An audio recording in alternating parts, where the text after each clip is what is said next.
Welcome to snowy Aspen, Colorado, where I've been driving this 2026 Mazda CX-90 Turbo S Premium Plus for the last 3 days as a family hauler in the cold weather. Now, I'm no stranger to the CX-90. I've had 2 of these on the channel before, one inline 6 and one 4-cylinder plug-in hybrid. This one, as you can see, happens to be the top model inline 6. This is a mild hybrid setup with a turbocharged 3.3 liter inline 6 with total system output being 340 horsepower and 369 pound-feet of torque. Now, if I can try to avoid stepping on this snow here to show you guys the rear. It's a pretty stately looking SUV if you ask me. I love the proportions. I love the size. I've been driving around 6 people, including myself, with no issues for the past 3 days. Sure, it's not a minivan. Apologies for all the stuff here. It's quite cluttered, as you can imagine, driving around 6 people. But the second row, we have the captain's chairs here, which you can recline and move forward and backward. And then in the back seat, we have the bench seat, which technically can seat 3, but please don't try to shove 3 people back there. That's just mean. You can also get this with a 2-seat configuration in the back. This one happens to be the 7-seater. Plenty of cup holders. We got some AC vents, and the rear has its own AC controls, as well as heated and cooled seats and 2 USB-C ports. Very nice. And this one has this interesting kind of textured, I don't even know what you call it, material here, which I have mixed feelings about. Personally, I'd prefer leather. We're sitting on 21-inch wheels. These are the largest wheel and tire setup for the CX-90. These are 275 45/21 tires. They're all seasons, which work great in this type of weather. One of my favorite angles of this car is the front. I just love how it has wide haunches, an aggressive grille. Let's go ahead and get into the driver's seat.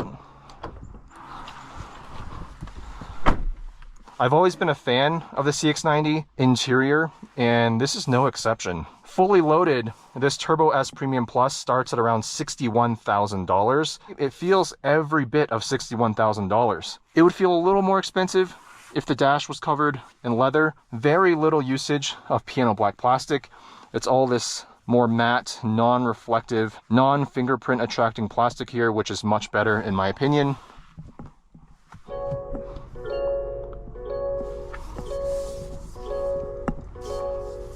All right, let's just start taking this for a drive so we don't hold up this gentleman. Head east, then make a U-turn.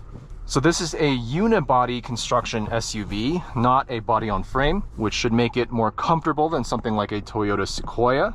And it weighs about 4,900 pounds. So no lightweight vehicle, but at the same time, it weighs, let's cancel that. It weighs less than a lot of EV crossovers nowadays that are much smaller and can only seat 5. But since it is a unibody construction, the overall towing capacity is not too great, 5,000 pounds. If you go with one of the lower trim levels, I believe they're called Select and Preferred, they can only tow 3,500 pounds. So driving this around through the mountains of Colorado, it's a very refined vehicle overall. Very low NVH levels. Nice, smooth inline 6 engine, at least at low RPMs. I'll touch on that a little later. I would say this has class-leading steering feel. If you are a driver who doesn't want to compromise too much, even when you need a family vehicle, you still want something that's engaging and fun to drive, this is actually a very impressive vehicle. As I'm starting to navigate some of this snow here, hopefully these all seasons do fine. I am not experienced in driving in snow, by the way. I think the last time I drove in snow was in Austin, Texas, when I was in college, and I ended up sliding my 1997 Honda Civic into a curb. So let's take it a bit easy here. But wow, what a gorgeous view. We're currently heading to Maroon Bells, which is closed off to vehicle traffic right now, but we'll just flip a UE when we're down there. But yes, this vehicle has a lot of things going for it if you like driving dynamics. The steering feel, as I mentioned, class leading. Actually a reasonable amount of feedback through that steering wheel. It loads up nice in the corners. It's not overly light and floppy like a lot of Toyota and Lexus competitors. It's a substantial feeling vehicle, and the controls match that. If you want something that's truly effortless to drive, then the CX-90 and Mazdas in general are probably not for you. You want a Mazda if you, number one, prioritize driving dynamics, and number two, want to stand out a little bit from the sea of beige econo boxes. This vehicle stands out. I consider the CX-90 to be kind of a budget BMW X5. It has a lot of the same qualities, a focus on not just refinement and styling inside and out, but also on driving dynamics. Compared to the X5 though, you do feel where this CX-90 obviously had to cut costs. This is not a $75,000 to $100,000 vehicle. You can get a CX-90 base model for as low as about $40,000. This maxed out CX-90 Turbo S Premium Plus, again, is around $61,000. All right. Let's do a little U-turn here without... Oh, okay. Oh yeah. Now we are truly in the snow. When you drive this vehicle over bumps, that's where you can tell it's not a true high-end luxury vehicle. Despite this having multi-link suspension front and rear with a unibody construction, you feel that this vehicle slightly lacks chassis rigidity. It does a bit of a shimmy when you drive over a bump, and you feel it happen at the front axle, then the rear axle. It doesn't have that solid German build quality of the X5 or something like the Porsche Cayenne. But frankly, you're not paying Porsche Cayenne or BMW X5 money, and you still get an inline-six engine, which some would argue is more desirable than the V6 that can be found in the base model Cayennes. I would probably argue against that, and here's why. Even though a turbocharged inline-six making 340 horsepower and 369 torque sounds great on paper, when you really start pushing this engine through the revs, it does kind of have this coarseness to it that you typically don't associate with an inline-six engine. Generally, these engines are known to be very smooth, silky, and in an application like an SUV, they should be basically undetectable until you put your foot down. And when you put your foot down, it shouldn't cause any sort of unpleasant NVH into the cabin, noise, vibration, harshness. Unfortunately, this one does have a little bit of that. I wouldn't say it's unpleasant actually, but it doesn't have that smoothness of something like the BMW B58 engine that can be found in the X5. And on a similar note, this engine also doesn't have the effortless torque and willingness to rev of the B58.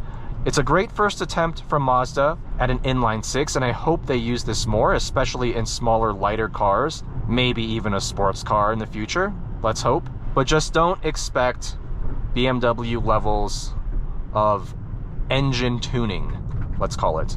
Gotta say, this is handling this snowy road very, very well. Granted, we're just driving at 30 miles per hour, which happens to be the speed limit. One other thing I don't love about the CX-90 is the driving aids. I think Mazda has lagged behind its competition for quite some time in that regard, and even with this latest 2026 model year, there are some things I don't love. Number one, this does have radar cruise control, but when you use it, the lane centering feature that automatically keeps you centered in your lane, as its name suggests, does not work very well. I was driving this, I forget the name of the highway, maybe 93, basically a long highway through the mountains with long sweeping corners, mostly driving at 70 to 75 miles an hour, and the lane centering was going haywire. Every time it would find a corner that was more than like a 10-degree bend, it would turn off, and then it would turn back on and re-engage, and the steering wheel would shimmy, repeat, repeat, repeat. It was really, really annoying. My 2024 Acura Integra Type S lane centering works far better. And secondly, you can't use the lane centering unless your radar cruise control is actually active. Meaning, if you still want to use the throttle yourself and not have the cruise control automatically accelerate and brake for you, you cannot use the lane centering. Let's take a little detour through downtown Aspen. Actually, I'll just navigate to the hotel that I'm staying at, Limelight Aspen. Highly recommend anyone visiting Aspen to stay there. Another complaint I have with this vehicle would have to be this transmission. This 8-speed torque converter automatic I've complained about this before and nothing has changed here. It's the same transmission from the 2024 model year that I think I drove a couple years back. It's just not very good in any way. It has 8 gears, of course, so the gearing is nice and short. It keeps the engine in the power band and all of that. But the transmission itself, it shifts slow, it's clunky, you feel every shift. It's not smooth, it's not refined, and at low speed, it can feel a tad jerky at times. The ZF 8-speed auto in the X5 and many other vehicles performs much, much better. You don't want to feel the transmission. You just want it to always keep you in the right gear in a vehicle like this. So we're hitting some roundabout traffic on a Monday morning. Exit the traffic circle onto Colorado 82 East. So as you can hear there, 82 East for half a mile. you can hear it over the sound of my GPS. The engine, it has this kind of roughness to it. Let me try to demonstrate that again if I can. This is second gear. Almost like this boominess that reverberates throughout the cabin, and you actually kind of feel it in the steering as well. It's kind of an odd sensation, and it kind of just detracts from the overall, otherwise very refined driving dynamics of this vehicle.